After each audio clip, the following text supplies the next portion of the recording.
Pues vamos con las noticias de las 7 con la ayuda, buenos días, Buenos días, don de Luis. don Guillermo Díaz.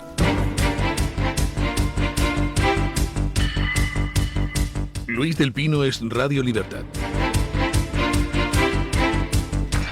Hola, muy buenos días y cordial saludo para todos. Comenzamos con la información de este miércoles 22 de octubre contándoles que la Casa Blanca confirmó que no hay planes inmediatos para una reunión entre Donald Trump y Vladimir Putin tras suspenderse la cumbre que se preveía en Budapest dentro de 2 semanas para discutir la guerra en Ucrania. La Casa Blanca afirmó que no existen planes para una reunión en el futuro inmediato entre ambos líderes. Una reunión preparatoria programada para esta semana entre el secretario de Estado Marco Rubio y el ministro de Asuntos Exteriores ruso Sergei Lavrov fue reemplazada por una llamada telefónica.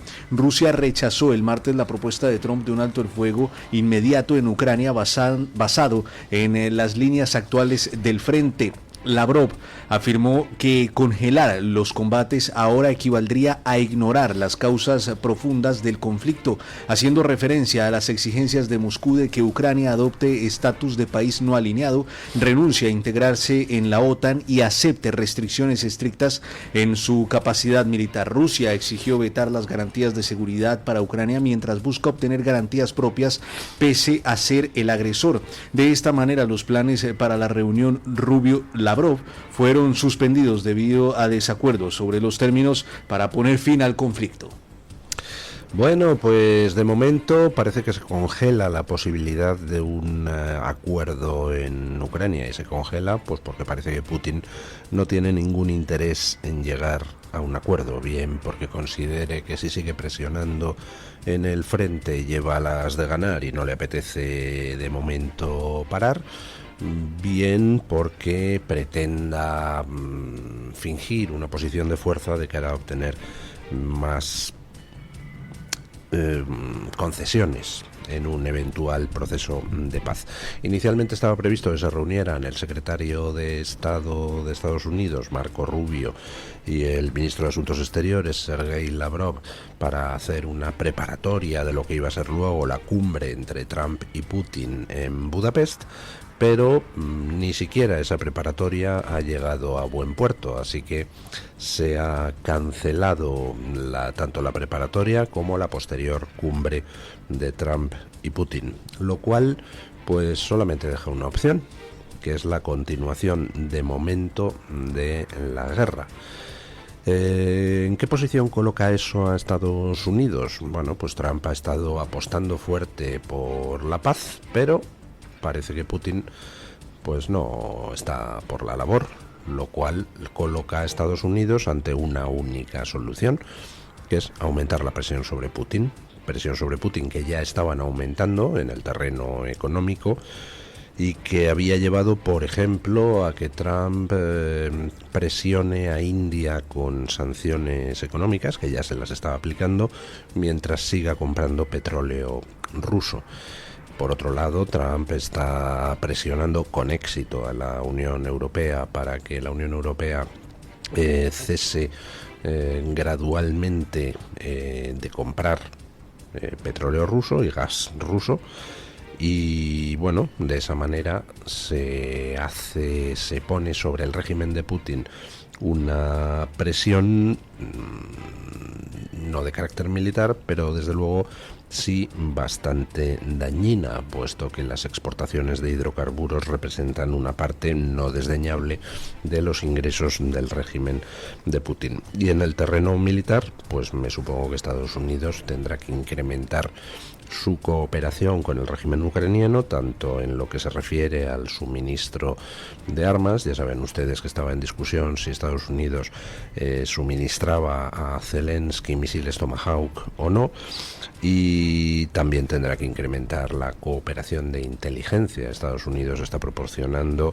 con Trump, y me supongo que también lo proporcionaría antes, pero no lo sé, información de inteligencia que sirve para dirigir los ataques en profundidad de los drones ucranianos en territorio ruso contra la infraestructura energética de Rusia. Bueno, pues vamos a ver cómo evoluciona el asunto. De momento, Putin dice que no quiere la paz, con lo cual pues habrá que incrementar la presión sobre Putin hasta que la mejor alternativa para Putin sea la paz. Aquí en España, pues ayer conocimos detalles de algo que ya sabíamos. Sabíamos que la fontanera del PSOE, Leire Díez, había tocado a dos fiscales, al fiscal Grinda y al fiscal Estampa, para tratar de conseguir a través de ellos dos cosas. Uno, información contra el fiscal jefe anticorrupción, Alejandro Luzón, y contra la UCO. Y dos, que pararan determinados casos judiciales, como por ejemplo el caso del 3% en Cataluña.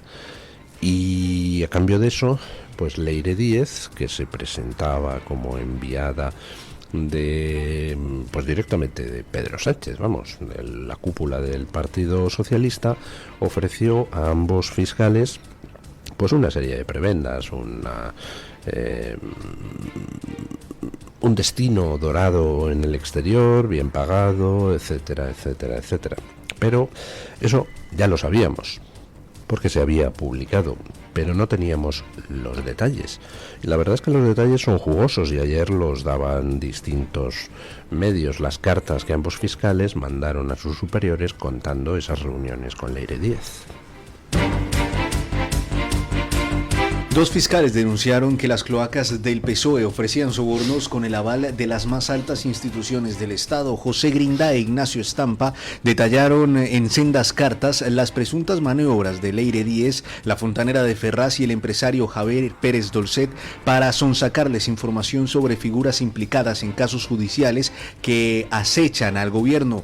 Los interlocutores no dudaban en presentar sus propuestas en representación de las más altas instituciones del Estado o definirse como personas enviadas por el PSOE.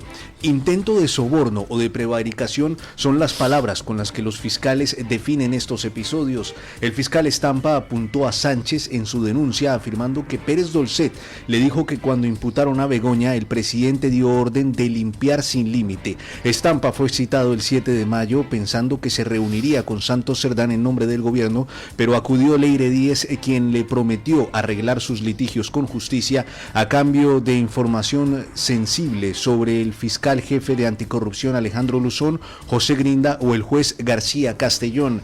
A Grinda le ofrecieron un destino en el extranjero y librarle de una demanda a cambio de archivar procedimientos como el caso Pujol. El juez Samarriego asumió el caso y citó como testigos a Grinda y a Estampa. Bueno, pues ya saben ustedes que hay denuncias presentadas contra Leire Díez por distintas organizaciones y que esas denuncias ya están siendo investigadas en un juzgado. A Leire Díez pues se le acusa de haber ofrecido en nombre del gobierno distintos tipos de, entre comillas, sobornos a gente a cambio de distintas cosas. Lo primero, buscar información que se pudiera utilizar contra la UCO y contra la Fiscalía Anticorrupción, y lo segundo, pues paralizar ciertos casos judiciales que molestan a los socios de Pedro Sánchez.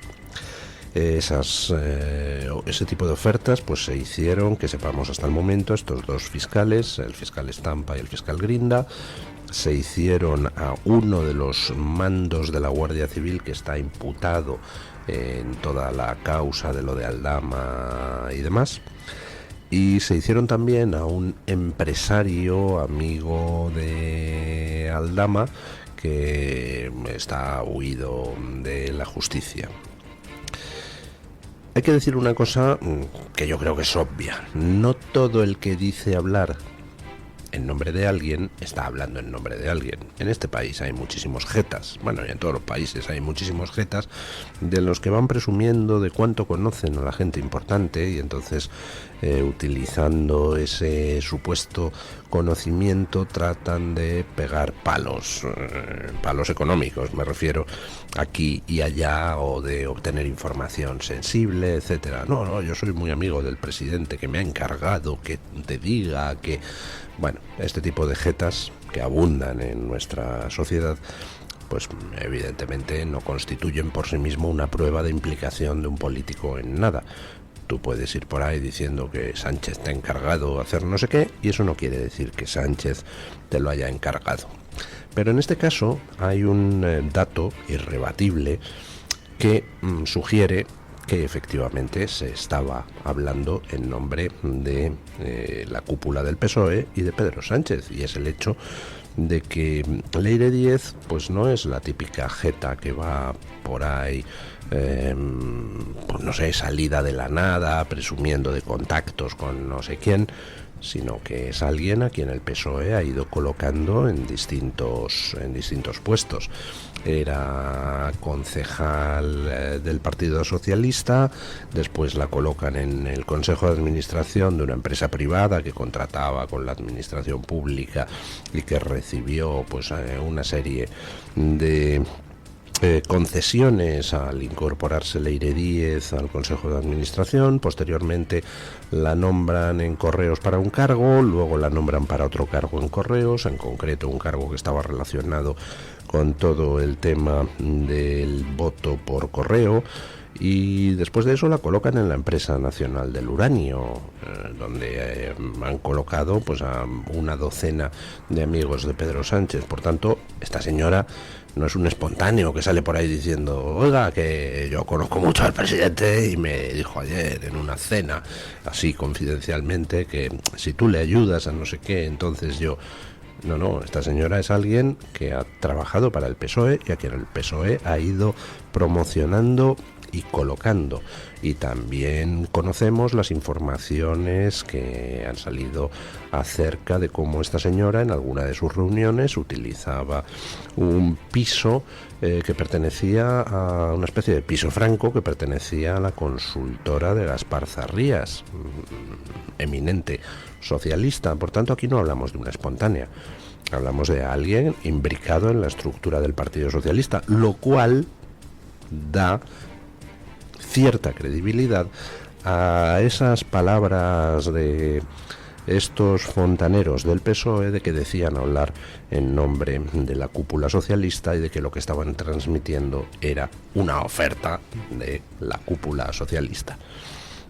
Bueno, pues vamos a ver en qué queda el caso judicial, pero desde luego ya está el juez Zamarriego investigando estos posibles sobornos realizados en nombre del Partido Socialista, y bueno, vamos a ver hasta dónde llega la investigación y hasta dónde llegan las implicaciones. Por lo pronto, ambos fiscales que denunciaron el intento de soborno de Leire Díez pues han sido citados a declarar como testigos. Y ayer conocíamos también pues que una empresa que gestionó el máster de Begoña Gómez pues acaba de cerrar, y acaba de cerrar dejando un pufo gordo. Escuchen. Cierra Mindway Ecosystem, la empresa que gestionaba los másteres de Begoña Gómez, tras recibir 640.000 euros del gobierno en avales. Como cuenta de Objective, el juzgado de lo mercantil número 8 de Madrid liquidó la sociedad el 31 de marzo, dejando en el aire una deuda de 3 millones de euros, con más de 200 acreedores que nunca recuperarán su dinero. La empresa recibió avales entre 2021 y 2022 del Instituto de Crédito Oficial y la Compañía Española de Refinanciamiento. Si Mindway no los paga, el Estado está obligado a hacerse cargo de la deuda. Mindway gestionaba externamente 25 títulos propios de la Complutense, entre ellos los 2 que codirigía Begoña Gómez, encargándose de cobrar matrículas de alumnos que rozaban los 3.000 euros y abonar salarios a profesores. El convenio establecía que debía pagar 7% a la universidad, notablemente inferior al 15% habitual. La rebaja fue polémica, ya que fue el propio rector Joaquín Goyache quien solicitó reducir la cifra. La Complutense se personó como acreedor en el concurso para recuperar el canon adeudado, pero no pudo hacerlo en nombre de los profesores que habían firmado directamente con Mindway y nunca cobrarán. Pues vaya por Dios, lo de Begoña Gómez, algunos lamebotas de la opinión sincronizada izquierda pues pretendían sostener que en fin, que eso no era un negocio, que no era tampoco unas cantidades enormes como para pensar que ahí se estuviera Begoña Gómez intentando enriquecer. Pues oiga, no sé si las cantidades ¿Serían enormes o no enormes? ¿Cómo definimos enorme? ¿640.000 euros en avales del ICO es enorme o no es enorme? Porque eso es lo que nos va a costar a todos los españoles la aventura de Begoña Gómez. Esta empresa que ha cerrado no gestionaba solo los másteres de Begoña Gómez, pero bueno, no hay que ser muy suspicaz para sospechar que la relación con Begoña Gómez pudo influir en el volumen de gestiones otorgadas a esta empresa, igual que parece que influyó en el hecho de que la Complutense, en lugar de cobrarle un canon de 15%, se lo redujera al 7%. ¿Habría sido así de no ser una empresa relacionada con la cátedra de Begoña Gómez? El caso es que esta empresa pues se pone a gestionar toda una serie de másteres, incluido el de Begoña Gómez, recibe un aval de 640.000 euros en créditos del ICO y ahora cierra dejando un pufo de 3 millones de euros, con una serie de acreedores porque nunca van a cobrar o cobrarán solo una parte. Y si no paga la empresa, que no va a poder pagarlo, esos 640.000 euros avalados por el ICO, pues ¿a quién le va a tocar pagarlo? Pues a usted y a mí, a través de los impuestos. Así que podemos decir que Begoña Gómez por lo pronto nos ha costado 640.000 euros a todos. Yo no sé lo que ella se habrá llevado, pero sí sé lo que nos ha costado: 640.000 euros en avales del ICO a esta empresa. Eso como mínimo, más luego otros costes que podamos ir sumando. Bueno, Baleares era un sitio donde pues la avalancha que se vivía era de turistas, ingleses, franceses, noruegos, alemanes, españoles de la península. Mucha gente va a Baleares porque, bueno, hay buena comida, buen clima, buenas playas, naturaleza preciosa. Ahora la avalancha pues es de otra cosa. Con Sánchez se ha multiplicado por 30 el número de llegada de inmigrantes ilegales allí en pateras a las costas de Baleares. Escuchen. Baleares supera el récord de inmigración ilegal de 2024, acumulando un aumento de la presión migratoria superior al 3.000% desde el año 2018. El archipiélago ha recibido ya 6.104 inmigrantes ilegales hasta el 15 de octubre, cifra que rebasa el total de 5.936 registrado en todo el 2024. Con más de 2 meses por delante, se proyecta un total de más de 7.700 llegadas este año. Hace 7 años apenas llegaban 200 anuales. Hoy son más de 6.000 en 10 meses, convirtiendo a Baleares en la segunda ruta migratoria más presionada de España, solo detrás de Canarias. El diputado de Vox, Jorge Campos, arremetió contra el delegado del gobierno, destacando el vínculo entre inmigración ilegal y delincuencia. Campos citó al inspector jefe de extranjería, José María Manso, quien advirtió del aumento exponencial de la delincuencia ligado a argelinos llegados en patera, con detenciones diarias por robos con violencia, agresiones sexuales y ocupaciones. La Comisaría General califica a la ruta Argelia-Baleares como la más creciente y peligrosa de Europa, con riesgo de infiltración terrorista. Proyecciones indican que si continúa esta tendencia podrían llegar 14.004 inmigrantes en el año 2030, acumulando 57.000 en 5 años, cifra que superaría la población de la ciudad de Ibiza. Lo que no entiendo es la previsión de 14.004 para 2030. Me recuerda lo del chiste aquel de: señor, vienen 2.003 indios hasta el fuerte. Dice, ¿los ha contado? Dice, no, es que vienen 3 delante y unos 2.000 detrás, ¿no? ¿Cómo que 14.004 llegarán en 2030? Sí, es la previsión. Bueno, estamos hablando de Baleares, que son unas islas que ustedes tienen en mente en el mapa, ¿verdad? Están muy lejos de Argelia. Evidentemente, para que alguien llegue en patera de Argelia a Baleares, pues lo normal es que tenga ayuda que tenga ayuda de barcos nodriza o de barcos al menos de soporte. Nadie se tira en las costas argelinas a una patera y se pone a llegar hasta Baleares, que está relativamente lejos. Hablamos de una de las rutas de la mafia. Ya lo he comentado muchas veces en estos micrófonos. ¿Cuál es el efecto fundamental de las alarmas antirrobo en las casas? ¿Evitar el 100% los robos? No, disminuir el riesgo. Básicamente, si en una zona hay 10 casas que tienen alarma antirrobo y una que no lo tiene, pues hombre, el ladrón se irá antes a la que no lo tiene. De lo que se trata es de estar más protegido que otros. Bueno, pues con las rutas migratorias pasa exactamente lo mismo. Es imposible impermeabilizar ningún país al 100%, pero es que no hace falta. Basta con estar más impermeabilizado que el vecino. Si Italia toma medidas para evitar la llegada de inmigrantes, para dificultarla al máximo posible, ¿qué es lo que sucede? Pues que si nosotros no las tomamos, automáticamente las rutas de las mafias se redirigen. No porque sea imposible entrar ahora en Italia, sino porque es más fácil hacerlo a través de España. Por ejemplo, a través de Baleares. Resultado, pues que se ha multiplicado con Sánchez por 30 la presión migratoria en Baleares.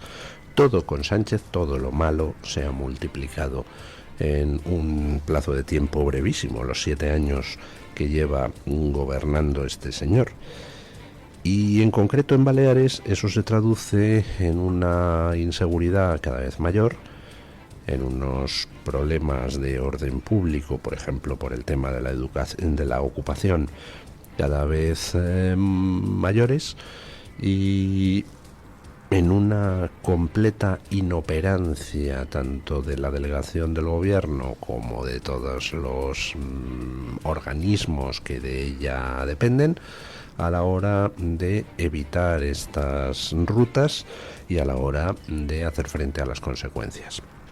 Lo hemos comentado muchas veces. Aquí estamos hablando de que la razón fundamental por la que España no trata de impermeabilizarse como Italia frente a la inmigración es que hay en estos momentos un negocio montado brutal, negocio que está haciendo de oro a muchos caraduras que pululan por esa cosa llamada ONGs.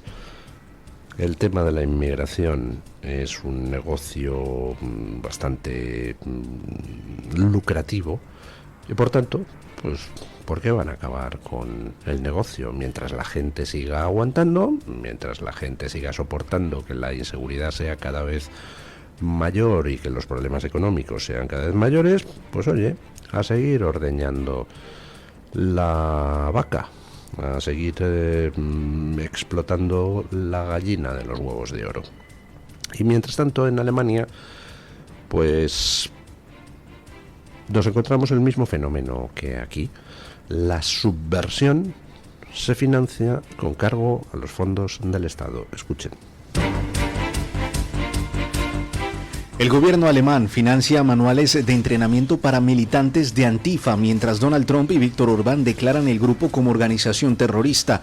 El Ministerio de Familia alemán financió en el año 2024 un manual descrito como una auténtica guía para matones de Antifa. El documento, titulado "Los nazis odian estos trucos", fue publicado dentro del programa estatal Demokratie Leben, presentado como pedagógico, pero justifica el uso de violencia, proclamando que el antifascismo es absolutamente necesario. El gobierno alemán otorgó más de 70.000 euros a la editorial Unrast, responsable del libro Consejos y trucos para antifas y antirracistas. El volumen incluye recomendaciones sobre uso de armas de defensa como sprays de pimienta, bastones telescópicos y electroshocks, además de instrucciones para organizar manifestaciones de cristales rotos donde se destruyen escaparates. Las subvenciones fueron concedidas bajo el control de la CDU, el partido del canciller Friedrich Merz. Las revelaciones han generado indignación, advirtiendo que el Estado financia grupos radicales con historial de violencia mientras reprime movimientos conservadores. Pues ahí tienen ustedes, nada más simbólico, ningún mejor resumen de cómo está Europa. El gobierno de Merz, es decir, el gobierno del equivalente al Partido Popular en Alemania, la CDU, financiando manuales de guerrilla antifascista. Financiando manuales de quienes se dedican a convocar manifestaciones violentas, reventar escaparates, etcétera, etcétera, etcétera. Manuales donde se pretende enseñar a los cachorros supuestamente antifascistas a cometer esos actos de violencia. La pregunta es, ¿y qué hace un gobierno del Partido Popular financiando este tipo de cosas? Y la respuesta, pues es obvia. A ver si es que el Partido Popular no es lo que nos creíamos que es el Partido Popular, y es simplemente la marca blanca de esa cosa llamada Partido Socialista Europeo. Bueno, vamos con la noticia de interés general del Banco de Santander con doña Carmen Carbonell.